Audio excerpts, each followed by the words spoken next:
Queen Elizabeth II, an icon of our times. In her 70-year reign, the Queen has witnessed enormous social, cultural, and technological change. The new Elizabethan era has seen some of the greatest changes and developments in human history. Her reign, a cornerstone to these extraordinary times. Portrayed in films, artwork, photography, and more, the image of Queen Elizabeth has become a recognized and beloved icon that has defined an era. Her polished and perfected image, where we never quite get a glimpse of the real Elizabeth, has allowed her to maintain a sense of grandeur and majesty, whilst becoming a more modern monarch who is universally accepted and loved. I think the Queen, she had such a huge task ahead of her when she became Queen, when she was such a young woman, and she's really stepped up to the job, and she's shown how to do it beautifully while staying true to who she is. And I think we can all take inspiration from that. Her fashion has really contributed to the image that we will see of her in 100, 150 years' time. The Queen will always be remembered by this really distinct outfit.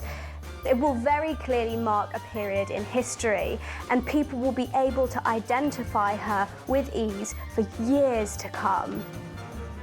Over almost a century, we have watched her style evolve from fairytale princess to formal queen. Famously, the Queen said, "I must be seen to be believed," a sentiment that defines the Queen's royal wardrobe. She is the Queen of many colors.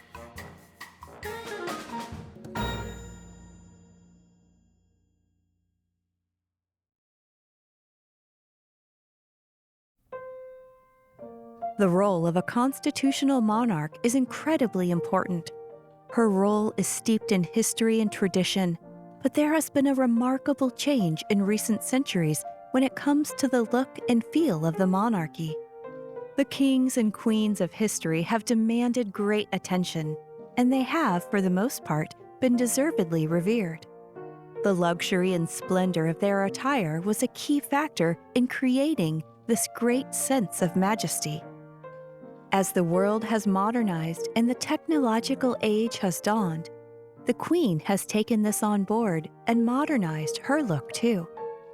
She once was a real fairy tale princess, wearing tiaras and ball gowns. But now, into her late 90s, it's most unusual to see her in anything other than one of her classically designed skirt suits.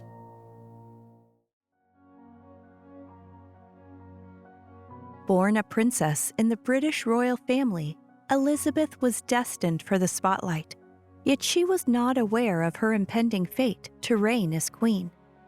It was a twist of that fate, one of history's greatest love stories, or perhaps tragedies, that would change the course of the young princess's life forever.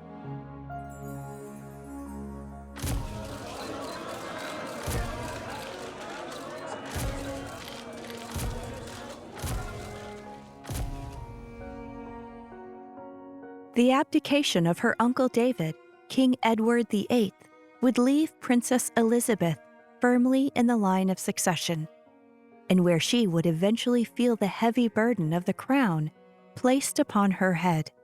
When their uncle, David as he was known to the family, otherwise King Edward VIII, abdicated, it was Princess Elizabeth who told Princess Margaret, and she said, "Uncle David's going away and Papa is to be king."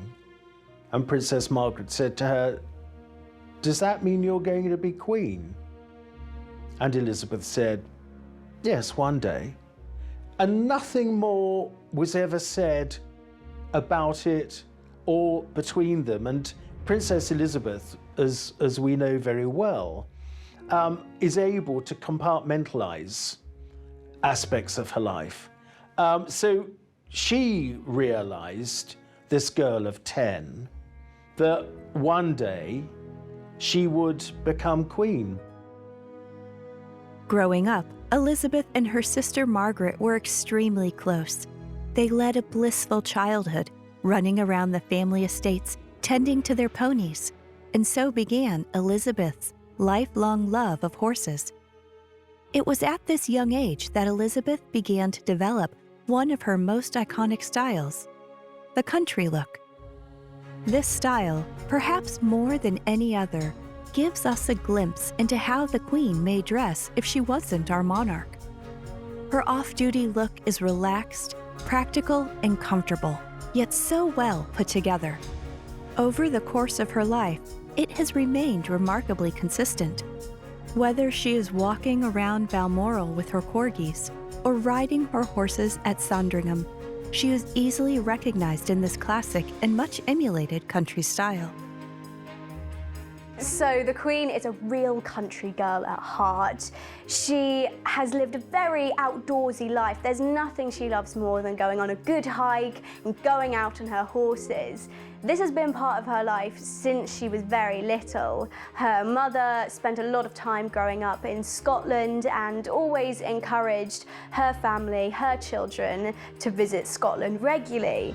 The Queen loved going out hunting with her father and would borrow his trousers during the war so that she could continue even though she didn't have proper hunting clothes. So I think the Queen is almost as famous for her country look as she is for her on-duty uniform, and she's really made that sort of upper-class British country style her own. So the essential elements of that, I think, are the silk headscarf, the Barber jacket, and a kilt, or perhaps some jodhpurs as well. And the Queen just looks so pristine when she wears this look. It might be a more casual, a more active kind of outfit, but she looks like she could have walked straight off a catwalk, to be honest, when she wears it. She just is always so well put together. And I think designers have really been inspired by that element of her look. It's very prim, it's very proper, it's very similar in feel to her day-to-day royal clothes. It's very classic, but it has that practical edge to it. Sporting this look from being just a young girl until well into her late 90s, nothing could be a clearer depiction of a style that is timeless. When Elizabeth and Margaret were young girls, the Queen Mother often chose to dress them in matching outfits. It was a signal of their shared status as princesses at the time. I don't know how the Queen would have felt about being dressed the same as her sister, who's 4 years younger than her, but I'm sure lots of children might be a little bit frustrated about that. And I guess when you're very young, you don't mind too much, but as you get a bit older, you might want to wear things that you personally feel more comfortable in. But I think it was a very clever strategy from her parents to show off these two little girls and show them as equals for as long as they could before the Queen fulfilled her destiny. She really wasn't that fussed about the specific clothes that she had to wear. She was a very active young girl, and as long as she could run around outside and adventure all she wanted, that was fine with her. It was very, very important in the eyes of her parents that Margaret and Elizabeth should be dressed identically and to be dressed in quite a plain fashion. There was nothing particularly princessy about what they wore. It was to try and teach them to always keep one foot on the ground, and that you can't always rely on lovely sparkly dresses to prove that you're doing a good job. You have to back it up with actions. I think the Queen and her family, despite all their treasures and riches, have actually always had a very sensible attitude to clothes. You know, they're very conscious of not wasting things, of reusing materials. There are lots of stories of her mother's ball gowns being repurposed into dresses for her and her sister. So there's quite a thrifty element to their style, actually, despite their grandeur. And I think that would have gone down really well during the war, when everyone was really suffering and the nation had to pull together. And there are stories of the Queen knitting, of her giving her coats to other children who might need them more as well. So I think she was always really aware of her own privilege and you know, wanted to be very generous to others as well. Growing up in wartime Britain, Elizabeth's clothes as a young girl reflected the austerity the country faced. Her father, King George VI, felt it important that their family was part of this concept of a shared struggle, so they dressed conservatively, using limited materials for their clothes. The lives of the king and queen were almost ended during World War II, with bombs falling on Buckingham Palace.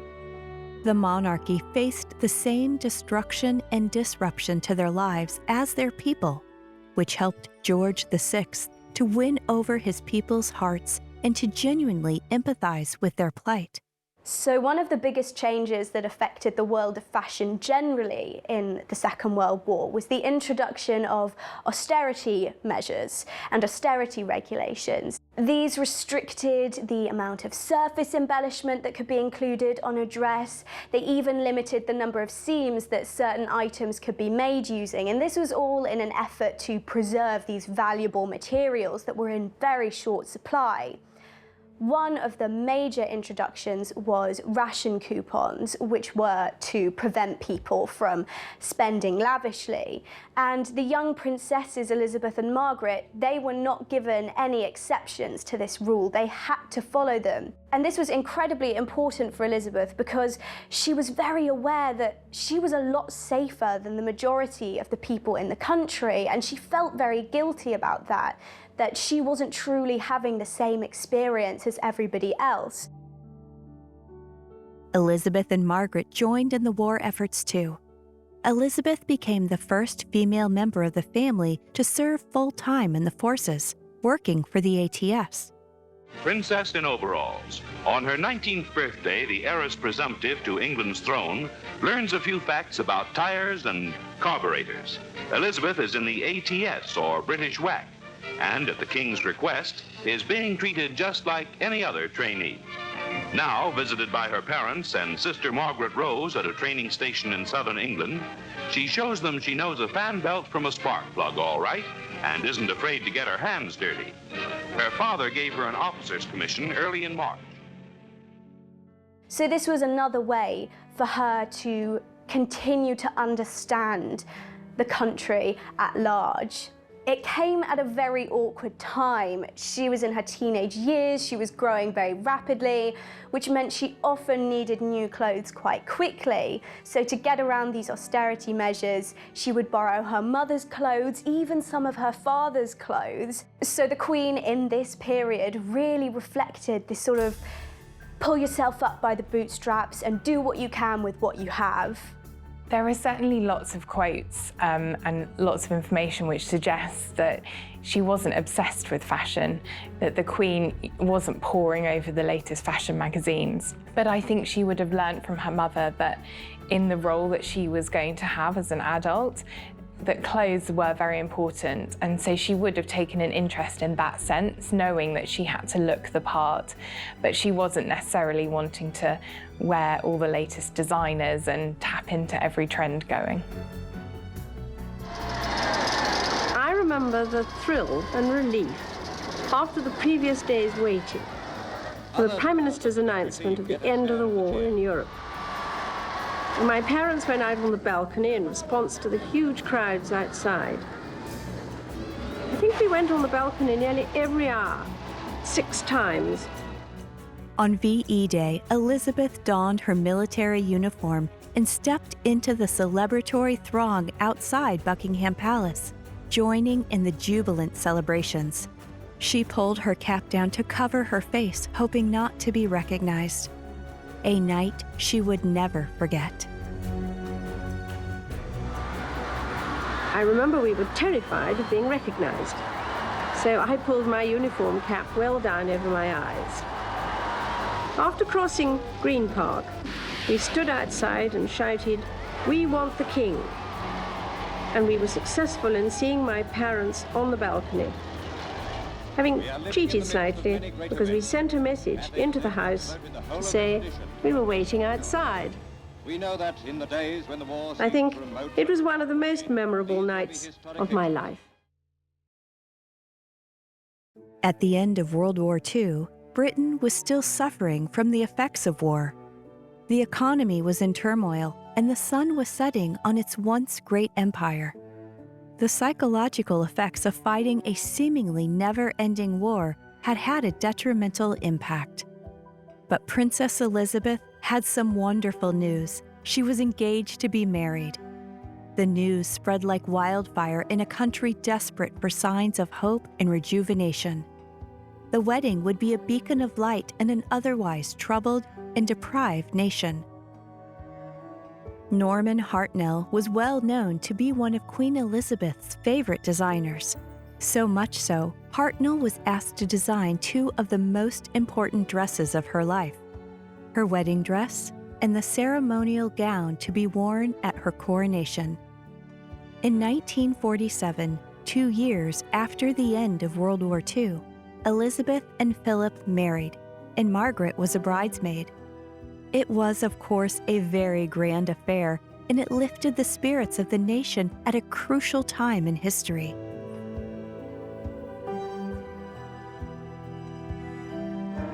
When her engagement to Lieutenant Philip Mountbatten of the Royal Navy is announced, the heart of the world is thrilled by the prospect of one royal wedding with a genuine aura of romance. A former Greek prince, Philip gave up his Greek citizenship to become a British subject. On the eve of the wedding, the king elevates him to the peerage, and he becomes officially His Royal Highness Prince Philip, Duke of Edinburgh, Earl of Merioneth, and Baron Greenwich.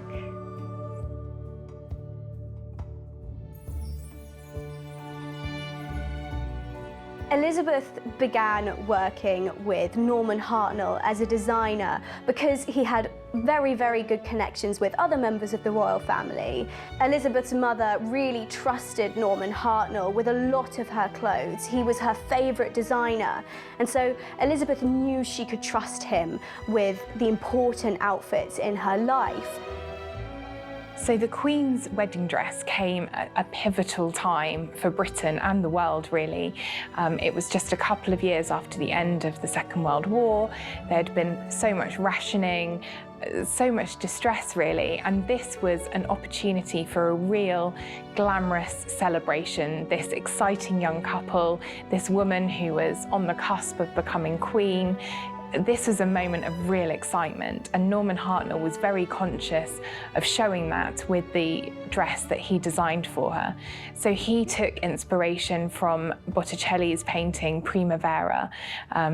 Primavera means spring in Italian, so it's this perfect symbolism of the Queen being someone who's going to lead the world into this new post-war era. One of the things that made Norman Hartnell such an incredible designer was that he could very easily find historical inspiration and give it a modern twist, and tried to create a dress that was timeless and elegant and resembled those Renaissance-style gowns. And her wedding dress was all about celebrating that, whilst at the same time being conscious of the difficulties which the world was still facing. And now the great hour arrives as the Queen and Princess Margaret Rose leave Buckingham Palace for the ceremony at Westminster Abbey.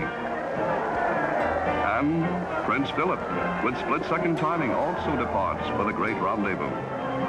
The royal standard waves over a truly royal occasion as the state coach with Elizabeth and the King is escorted to Westminster Abbey by the household of cavalry guards, a sovereign's escort.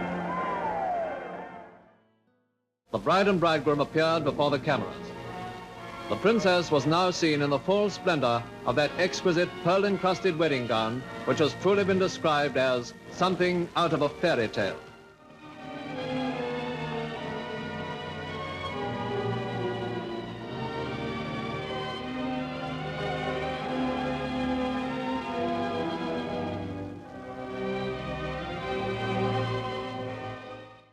It was a beautiful, almost fit and flare gown that was covered with flowers that were taken from Botticelli paintings, made with thousands of seed pearls.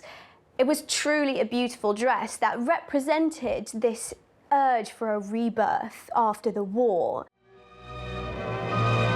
The King, the Queen, and Queen Mary all reflected the joy of the occasion as they took their places in a memorable group.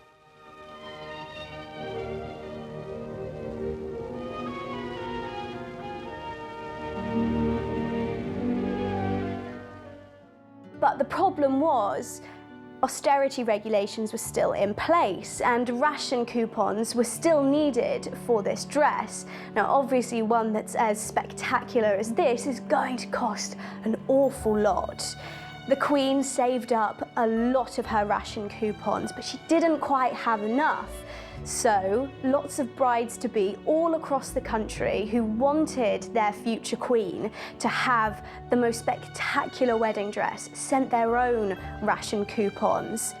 You know, she couldn't use those tokens and she just used her own with a few extra that the government granted her. And she had this dress that was at once very beautiful but also understated and classic, and I think it would look as good walking down an aisle today as it did in 1947. In the great Abbey of Westminster, Elizabeth married the man of her choice. The ceremonial drive reflected her happiness. For had she not declared as a young girl, "When I get married, I shall make my husband as happy as Mummy has made Papa." Before long, the calls of the people were answered as onto the famous balcony came the bride and bridegroom.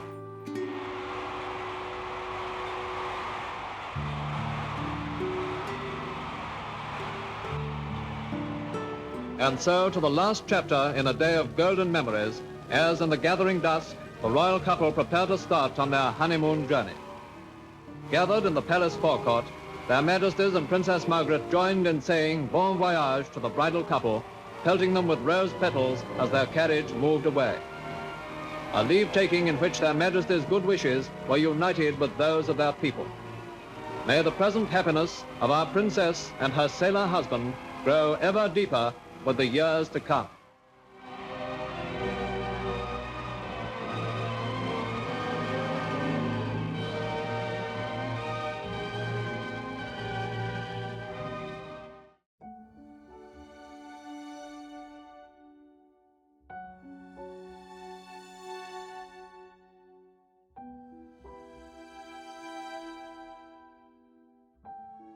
So the coronation gown was a completely unique commission for Norman Hartnell. I mean, this is a real once-in-a-lifetime creation, and he worked very closely with the Queen to create something completely perfect for the moment.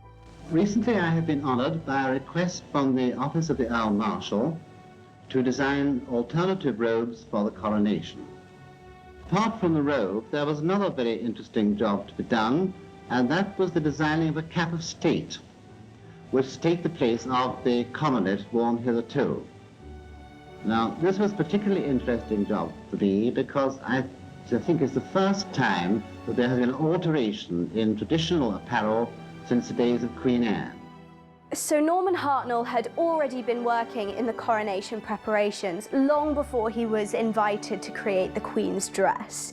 He had been asked to update some of the robes that were to be worn by the peerage, and maybe it was his success with those, with updating them and giving them a more modern feel, that made Elizabeth think he was definitely the man for the job.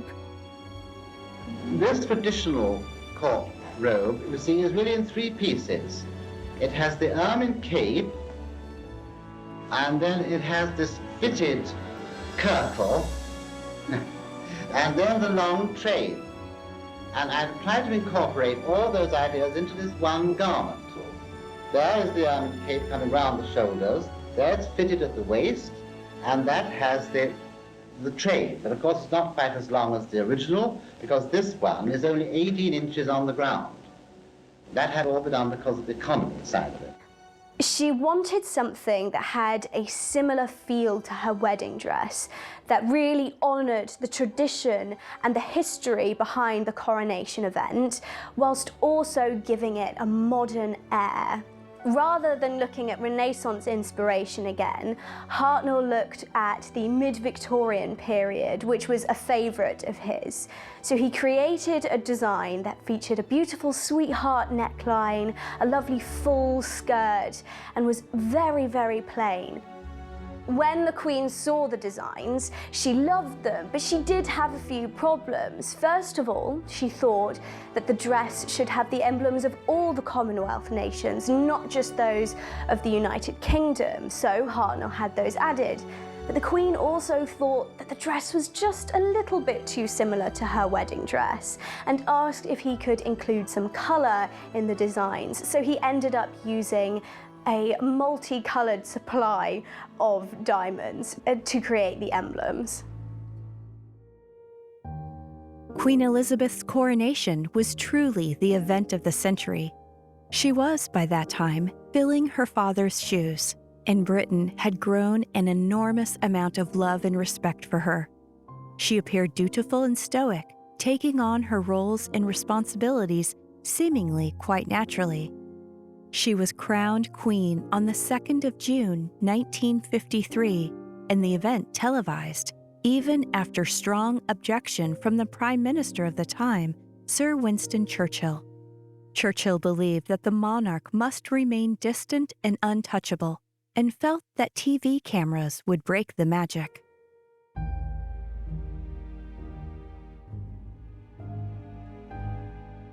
And it was a really beautiful white dress with incredibly intricate, brightly coloured floral embroideries. All the different flowers represented the different territories which the Queen would reign over. You had everything from English roses to Welsh leeks. Hartnell wanted to have daffodils on the dress, but leeks were the official Welsh emblem, so he had to go with that, through to wattle for Australia.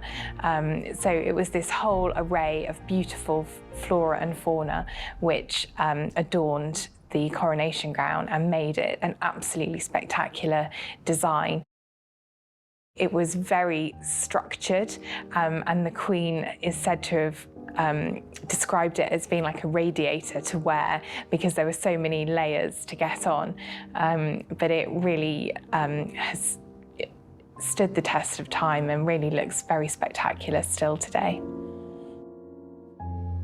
As this day draws to its close, I know that my abiding memory of it will be not only the solemnity and beauty of the ceremony, but the inspiration of your loyalty and affection. I thank you all from a full heart. God bless you all.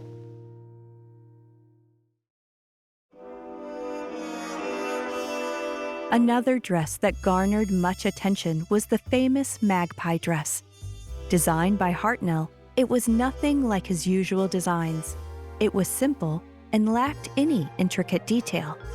The dress wowed the public to such a degree that within 24 hours, hundreds of recreations were made in different color combinations. So the first decade of the Queen's reign was really a time of trial and error and trying to figure out what her version of a royal wardrobe looked like. And so we see some styles that we've never really seen her use again. She attended a film premiere in London, and she was wearing this incredible gown which has since been called the magpie gown. It was made by Norman Hartnell, and it was almost a menswear inspiration. It looked a little bit like a tuxedo at the top with these big lapels and then this very beautiful full skirt. It was a black and white dress, so very striking and quite different to the styles of the time. The dresses that Hartnell would create for royalty were incredibly elaborate, really exquisitely detailed. They had a real Victorian charm to them. The magpie dress was incredibly chic and very, very simple, which meant that it could be very easily replicated, and it was. And the photographs of this dress were in all the newspapers the next day, and they even showed people how they could recreate the dress at home. They reproduced patterns, and there were copies of the dress that could be bought in shops. So it was a real example of this young, glamorous queen influencing everyone's style. This was something that the royal family weren't quite ready for yet. There was still an understanding that royal fashion should be something that people admired, that they aspired towards, but that they could never truly replicate. It kept them feeling exclusive. I think it's very telling that the Queen never wore this dress or any dress similar to this ever again. As the Queen grew into her role as monarch, she also found and nurtured her own sense of style. In the 1950s, she had a very feminine look, which she carried off effortlessly with her youthful sparkle. Standing at last on Australian soil, on this spot that is the birthplace of the nation, I want to tell you all how happy I am to be amongst you and how much I look forward to my journey through Australia. So in the 1950s and in the early years of her reign, the Queen was a real fashion icon in a way. She could really wear the big trends of the day. So Christian Dior's new look was really dictating how women dressed in the 1950s. Christian Dior was chiefly responsible for launching the most recent fashion revolution. Breaking away from the law to open his own establishment, Dior became world famous overnight when his first collection, based on what promptly became known as the new look, won instant acceptance by the women of fashion, the fashion editors, and American buyers whose influence makes styles. So it was all these tiny nipped-in waists, these big full skirts. And if you look back at the Queen's outfits during this time, they really reflect that aesthetic. But when the 1960s came around, the fashion was obviously for mini skirts and, you know, mods. And that's not really a style that a queen who's kind of entering into her late 30s by that point can really sport. So she looked more to creating a timeless look that would work for her no matter what was in fashion. And I think that's where we see the real foundations of her style today. The very severe lines of the 1960s fashions really flattered her figure, and it's something that she's sort of held on to and kept with her as she's moved forward through the decades and into the 21st century.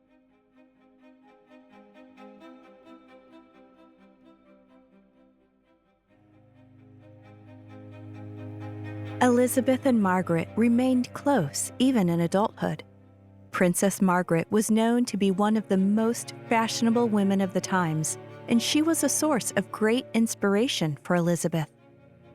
She had the freedom to wear whatever she wanted, unlike the Queen. One particular dress on her 21st birthday was a real style sensation. So unlike her sister, Princess Margaret really loved fashion. You know, she was really lapping up what was in style. She wanted to know all the latest designers and she wanted to wear their clothes. So she was really interested in all that was going on in fashion at the time. And she was lucky, you know, she wasn't going to be queen, so she could go to Paris and she could buy couture creations by Parisian designers, and she wasn't going to be criticised for that in the way that the Queen might have been. So Princess Margaret was incredibly interested in fashion from a very young age. Every beautiful dress that passed her way, she was mesmerised by, and she really had a flair for the romantic when she was growing up. So it's no surprise that she became very interested in Christian Dior as he began to develop his new look style. So Princess Margaret became a client of Christian Dior, and her 21st birthday dress was created by him. This absolutely beautiful gown with huge layers of tulle and just such a beautiful dress for a young princess. He famously asked her ahead of designing the dress whether Her Majesty feels like a silver person or a gold one, and she responded, gold. So the dress that was created for her was this beautiful, full-skirted, romantic, Victorian-looking gown, and it was covered by a smattering of gold embroidery. But I think Margaret's interest in fashion really helped the Queen because she could give her sister advice. She would come to her, come with her to appointments with designers and get her take on what she should wear as well. So it was actually quite helpful to the Queen to have someone who really knew what she was talking about. The biggest influence that Margaret had on her sister was really she took a lot of the burden off of Elizabeth when it came to fashion. There are so many rules that the monarch has to follow. They kind of occupy this space halfway between celebrity and politician, which means they're never going to fully satisfy the expectations of fashion for either of those camps. The Queen has to follow a more conservative style. She has to patronise British designers. Margaret didn't have to. She could afford to play around with her style a bit more. So when people felt that the Queen wasn't giving something, Margaret could, and it wouldn't endanger the Queen's position. So I think it was really about sharing the burden of fashion and allowing her sister to get on with the job at hand without having to worry about how the world would see her. There are few occasions when we see our Queen wearing the full robe and regalia. One such occasion when we have seen her don her majestic attire was when Her Majesty gave her speech in the state opening of Parliament in 1966. The Queen was seen in all her splendor, wearing robe and crown. It is a ceremony steeped in history and tradition, one the Queen takes most seriously. This particular gown, again created by Norman Hartnell, went on to be altered by Angela Kelly and Stuart Parvin, becoming Princess Beatrice's wedding dress in 2020.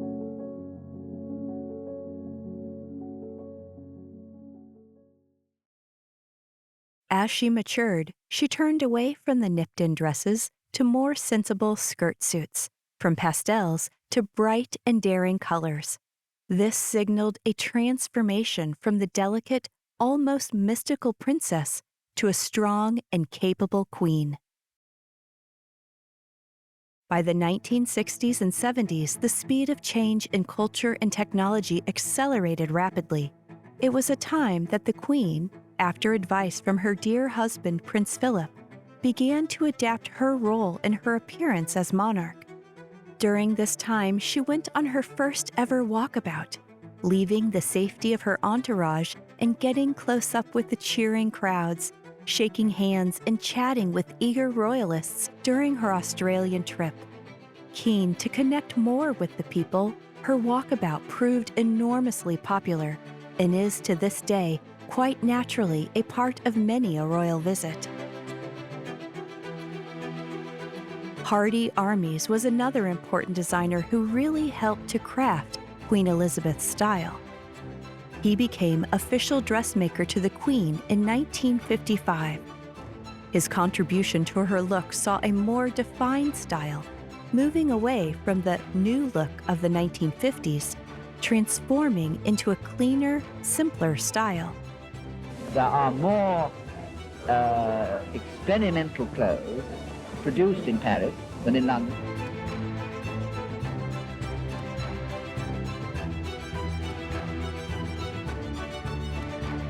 So Hardy Amies was really pivotal for the Queen's fashion evolution. He started designing for her when she was still a princess, and he designed some really gorgeous, fashionable outfits for her in the 1950s. But what he was very conscious of was that the Queen couldn't be wearing these trend-setting clothes forever. So gently and slowly together, the Queen and Hardy Amies sort of went on this journey through the late 20th century, always adapting the designs for what would work for the Queen at the time and nodding to fashion without being a slave to it. And he knew the demands of the Queen's role as well and would create designs for her that would always make her feel comfortable. So she would write to him telling him that she was going on a tour to very hot places and would need cool clothes, and she would tell him that she was going to certain places and he would think up outfits which would give a real diplomatic nod to that visit. So that they worked really beautifully together, and some of her best outfits were designed by Hardy Amies. Hardy Amies began working with the Queen when she was still a princess and worked with her right the way up until the 1980s. He was responsible for cementing her day wear looks. That's what he's most famous for. They had a very similar approach to fashion. They both believed that it should be intensely practical and suit her lifestyle, but part of suiting her lifestyle also meant that it should be royal to its core. So the look that he created for the Queen was one that was very simplistic at a first glance, but the quality of the tailoring, the quality of the fabric, it was the best available. It was incredibly expensive. So she gave off this sense of quality, of luxury, of royalty without it being too garish. Queen Elizabeth is one of the most well-traveled monarchs in history, having made over 280 overseas state visits to other countries and Commonwealth nations. These trips are planned to the last second: who she will meet, what ribbon she may cut or cake she may slice, what diplomatic ties she will help strengthen. What she wears plays an extremely important role. Each outfit needs to be durable, comfortable, and it must represent the modern monarch. The 77-year-old president, Li Shanyan, moved carefully to perform the ceremonial greeting. But the Queen had scored 1 point. She was in an ordinary limousine instead of the dark windows, closed curtains model the Chinese had offered. And the color of her mohair coat was a compliment to her host's political persuasions. The meeting with President Li produced a handshake of record-breaking duration. The process of finding the right dress for an occasion was not just a matter of choosing the right outfit from a rail.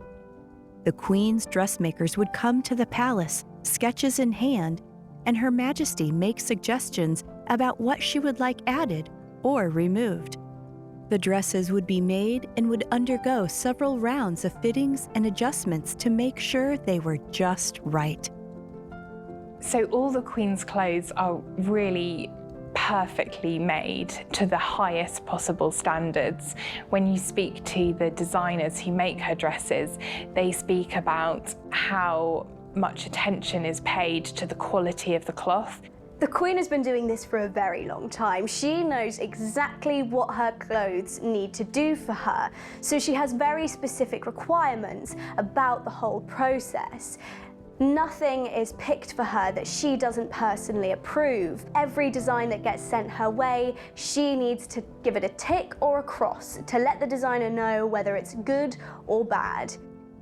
Is it going to stand up to the challenges of a royal engagement?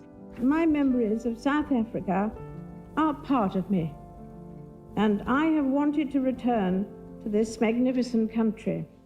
She needs clothes made from materials that won't crease, that will look good in all photographs, that will sparkle if they need to. So there's really a lot of demands on the clothes that she has, which is why they have to be made to couture level standards. It's all about comfort and looking effortlessly put together at all times, no matter what she's doing. So part of that will be weighted hems and conservative necklines to make sure that there's no embarrassing slip-ups and no unfortunate photos. Any dresses that are too heavily embroidered or beaded, they need to have some cushioning so that she can sit for long periods of time and not feel uncomfortable. It's all about making her feel effortlessly graceful. She's not picking things up from the high street or wearing things that are made in any old factory. You know, everything is really immaculately made, and she's very passionate about British design and British manufacturing and really supporting the very best. Armies created some of the Queen's most memorable looks. One dress in particular the Queen wore to the service of Thanksgiving for her Silver Jubilee at St. Paul's Cathedral in June 1977. And for the first time since her coronation in 1953, we saw the great state coach, ornate, gilded, richly painted, perhaps the world's most beautiful anachronism. The foot guards and the blue jackets presented arms. The royal salute began as the coach made its way from the palace. The striking pink dress was the epitome of elegance, worn with a unique hat by Simone Meerman, with flowers hanging delicately from silk stems. His influence saw the Queen's style become less fashion-focused and more classic and understated. When I was 21, I pledged my life to the service of our people, and I asked for God's help to make good that vow. Although that vow was made in my salad days when I was green in judgment, I do not regret nor retract one word of it.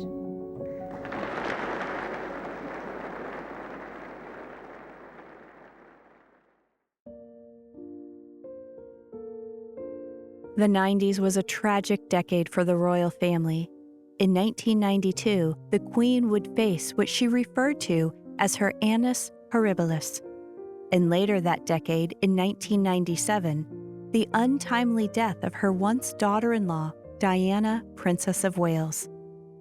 In one of the few televised addresses in the Queen's reign, she dressed in somber black, with a pearl necklace and a pearl brooch. Historically, pearls in the royal wardrobe are very important items to include in one's outfit when in mourning. Dating back to the Victorian era, pearls are used to represent tears. First, I want to pay tribute to Diana myself. She was an exceptional and gifted human being. In good times and bad, she never lost her capacity to smile and laugh, nor to inspire others with her warmth and kindness. The Queen is well aware of how important her outfit is when it comes to events that will go down in history, be it those events are times of happiness and celebration or grief and devastation. One such occasion was when her eldest son Charles was invested as Prince of Wales. In particular, her hat has gone down in style history for its utterly unique shape. The most interesting and unique hat that the Queen has ever worn is the Simone Merman creation that she wore for the investiture of Prince Charles as Prince of Wales in 1969. Everyone that sees it is very confused because it's nothing like anything she's ever worn. It's this dome-like creation that was made to complement the setting of the investiture, which was at Cardiff Castle. So it took inspiration from medieval and Tudor headdresses. One of the Queen's most daring looks came in 1999 when she attended the Royal Variety performance in Birmingham. The famous Harlequin dress, designed by Carl Ludwig Rees, caused great excitement. It displayed the Queen's willingness to experiment with fashion, unafraid to try something different. The Harlequin dress is really one of the Queen's happiest outfits ever, and I think everyone who sees it smiles because it's so many bright colours, this very beautiful pattern, and she wore this in 1999 to the Royal Variety performance. And I think it's interesting that it came right at the end of the 1990s, which had been quite a difficult decade for the royal family. It says, you know, that she's happy and that she's optimistic for the future. And it's just, you know, a brilliantly joyful fashion statement.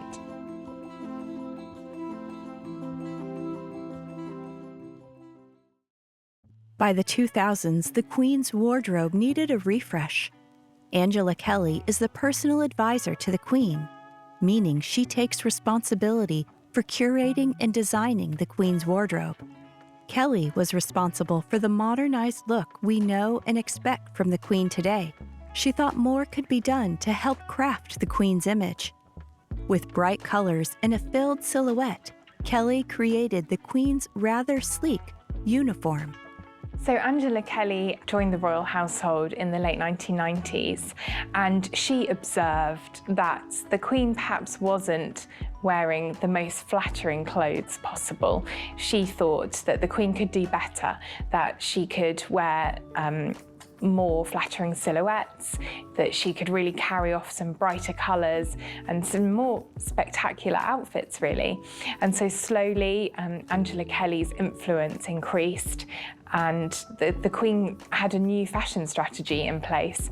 So Angela helped really refine her look and make her into the style icon that she is today. And Angela Kelly is really behind some of the Queen's most famous outfits of recent years. There's nobody in the world who knows the Queen's fashion like Angela Kelly. She's been her assistant for quite some time now, and it's her job to curate, to design, in even some cases, the clothes that the Queen is going to wear. She's with her almost 24/7, so she knows exactly the demands that the Queen is faced with and knows what she wants from her fashion. Angela Kelly is really the person who created the modern Queen's wardrobe. She brought in vibrancy to her wardrobe that has really helped her as she's aged. She has always been a small woman, but in recent years, with age, that has become more pronounced. So it's allowed her to be more present, to demand more attention. Even into her 90s, Her Majesty has maintained her interest in fashion. In 2018, she attended London Fashion Week. She wore Angela Kelly's duck egg blue dress that was detailed with Swarovski crystals, paired with black gloves. The Queen sat in the front row, happily chatting with Vogue editor Anna Wintour. A memorable moment for the fashion world.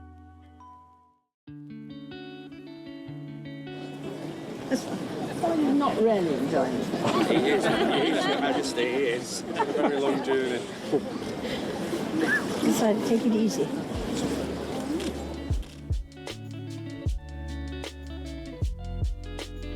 I think bright colours are absolutely fundamental to the Queen's look, and you can trace back for decades that she's always loved and been very brave with her colours.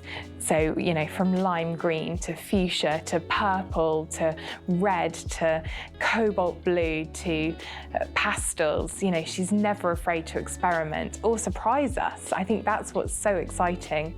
It's always a real thrill to see what the colours will be. There's always a hat, there's always that trusty Lorna handbag in place, her block-heeled shoes as well.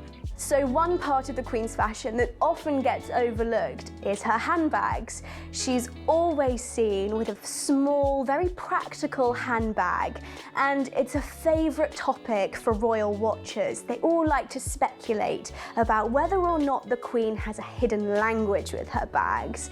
It's been suggested that when the Queen is out and about and having a conversation that she would like to politely wrap up, she'll pass her handbag from one arm to the other, and that will signal to her team that she's ready to move on, and they will step in and conclude the conversation. Another constant is her pearls. Pearls have always been a favourite for the royal family. The Queen Mother was never without a string of pearls, but the Queen's pearls have a very personal meaning. Her parents would gift her 2 pearls every birthday up until her 18th, so that by then she would have a full string of pearls. In her more off-duty moments, she really loves her silk headscarves. So if the Queen's at a horse show or at Balmoral, she's guaranteed to be wearing a beautiful Hermes silk headscarf. Even as style changes, the Queen is known to have certain elements of her wardrobe that remain the same. It is those consistent elements that help to carve out such an iconic and recognizable style. The Queen has always been very conscious to pay diplomatic tributes to people through her clothing when she's visiting different countries, and she's visited hundreds of countries during her reign, and she's always thought very carefully about that. So whenever she's in Australia, she'll wear a yellow outfit in a nod to Australia's national colour. She has a beautiful fern brooch that she wears if she goes to New Zealand. It was given to her by the women of New Zealand early in her reign, and the fern is a symbol of New Zealand, so it's always really nice to see her wearing that. She knows that the majority of the coverage of any event she goes to will be photographs. So if she can make it very, very clear where in the world she's traveling or who it is she's hosting, that adds extra punch and makes sure that that message spreads a lot further. There was a wonderful moment in the 1980s where she wore a gown embellished with California poppies when she was at a dinner in California. We also saw the Queen visiting Ireland in 2011. That was such an important visit for her because of the political history between the two countries, and she really showed how successful she wanted the visit to be by wearing a gown embellished with 2,000 shamrocks. Uachtaráin agus a coisa.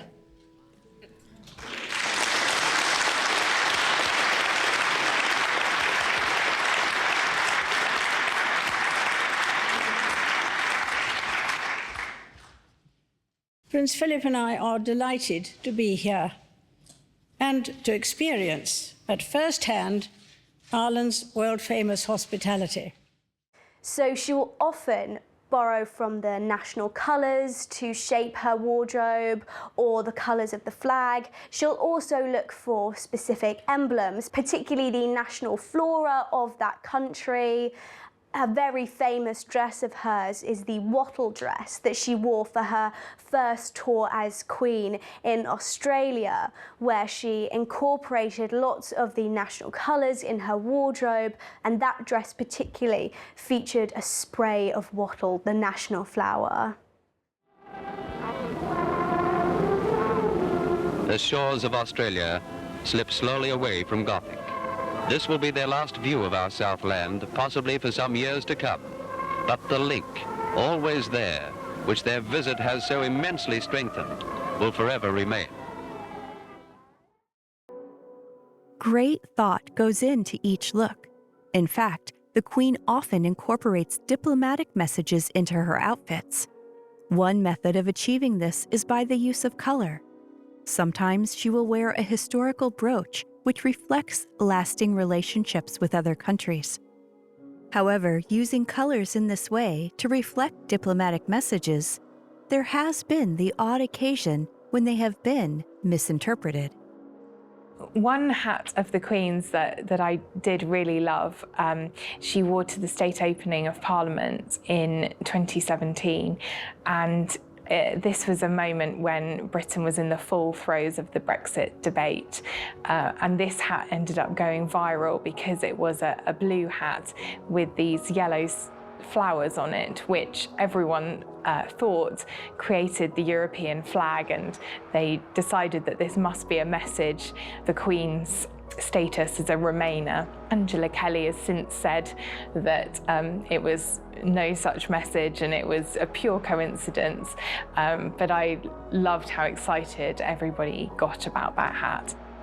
Through her 90 years of choosing what to wear, some of the Queen's looks have been more memorable than others. My favourite outfit that the Queen has worn was the outfit that she wore for the Thanksgiving service for the Diamond Jubilee back in 2012. It was an Angela Kelly creation, so it is this classic Queen silhouette with the coat dress, a large hat, but it was given this glamorous quality by Kelly. She literally turned the Queen into a diamond. It's covered in little diamantes and it shimmers. And she's wearing the Cullinan brooch, which is one of the largest diamond brooches that the Queen owns. It literally turned her into a representation of the Diamond Jubilee. She often will choose a brooch with special meaning. We saw that during the COVID lockdown, the first COVID lockdown, when the Queen gave an address to the nation and she was wearing a turquoise brooch, and turquoise shows sort of healing and calm, and that was just exactly what the nation needed at that moment. So she always has the perfect outfit for the job. We should take comfort that while we may have more still to endure, better days will return. We will be with our friends again. We will be with our families again. We will meet again. But for now, I send my thanks and warmest good wishes to you all. In 2007, the Queen and Prince Philip celebrated 60 years of marriage. To mark the anniversary, they recreated an image from their honeymoon in 1947. Elizabeth wore the same brooch, which had originally been given by Prince Albert to Queen Victoria. Pearls and a skirt and jacket with a similar cut. 60 years later, and she still looks classically elegant, highlighting the consistency in her style. Almost a century of royal style. The Queen has made fashion history with a look that reflects the extraordinary consistency and longevity of her reign. In an era of social, cultural, and technological change, the Queen has remained a constant, becoming an icon around the world, the epitome of what it means to be a Great Britain. Change has become a constant. Managing it has become an expanding discipline. The way we embrace it defines our future. It seems to me that this country has advantages to exploit in this exciting challenge. We in these islands have the benefit of a long and proud history. This not only gives us a trusted framework of stability and continuity to ease the process of change, but it also tells us what is of lasting value.